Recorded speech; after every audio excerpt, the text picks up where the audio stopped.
हाँ भाई नमस्कार। हम हैं राउर होस्ट और दोस्त प्रकाश सिंह। एक बार फिर रउआ लगे आ गइल बानी नया वीडियो लेके अमेरिका से।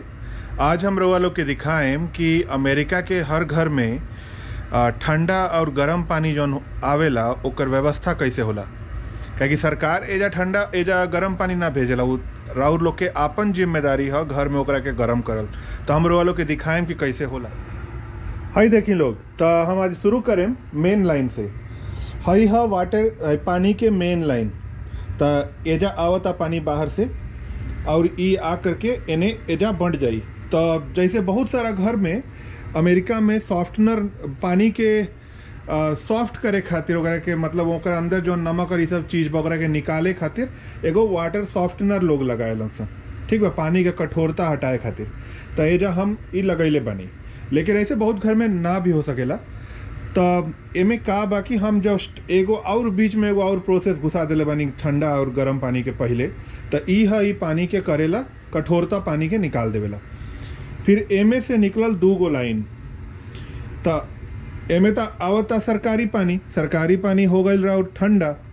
तो एमे से जब 2 गो लाइन निकली तो एगो लाइन जाता ई ऊपर से देख ली एजा, एगो लाइन सीधे जाता एजा ई बड़का डिब्बा में।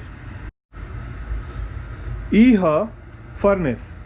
एजा थोड़ा बगल में बहुत पुराना सामान डब्बा वब्बा रखल बा तो ओकरा खातिर बुरा मत मानी।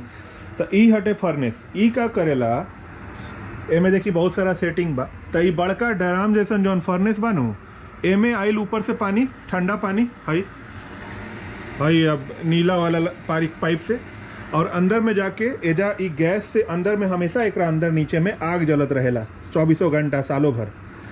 तो वो पानी के गर्म करते रहेला। जैसे अभी आवाज़ आवता रहुआ के तो ये पानी के गर्म करता। तो ये गर्म पानी फिर एमे से निकलता हई ललका पाइप। देखिए आवाज़ चल गई, मने वो अभी जितना गर्म करे के रहे उतना कह दिले बा। जब पानी ठंडा हो जाए तब फिर से गर्म करी। तो अब वो ललका पाइप जो नोजा दिखाई देता, एमे से ई फिर वापस घर के तरफ। तो ई जौन पहिलका पाइप जौन हमें दिखाई रहनी है, ई वाला ब्लू वाला, ई नीला वाला, ई जाता ठंडा पानी लेकर के, और जो ललका बा उ जाता गर्म पानी लेकर के। तब अब का हुई कि ई 2 गो पाइप जाई आ घर में जो नलवा सब जौन होला उमें 2 गो पाइप गर्म और ठंडा के जाकर के घुस जाई सब नल में, पूरा घर के। तो यही से फिर हमनी के जैसे नल खोले सन तो दाहिना करता गर्म, बायां करता ठंडा, ई व्यवस्था ऐसा ही होला। तो इहे हम दिखा के सोचा था। नहीं हाँ, एमे और 2-4 गो पाइप निकलल बा। जैसे एगो हई पाइप जो इन्हें जाता ही ब्लू वाला, ई जाता बाहर बगान में पानी वानी देवे खातिर। तो ओजा तो गर्म पानी की जरूरत नहीं है। तो वो डायरेक्ट मेन लाइन में से निकल के चल गई, वो एने सॉफ्टनर में ना गई। काहे कि वो कठोर पानी भी चली, वो पेड़ पौधा के देवे खातिर पानी है तो वो कठोर भी चली।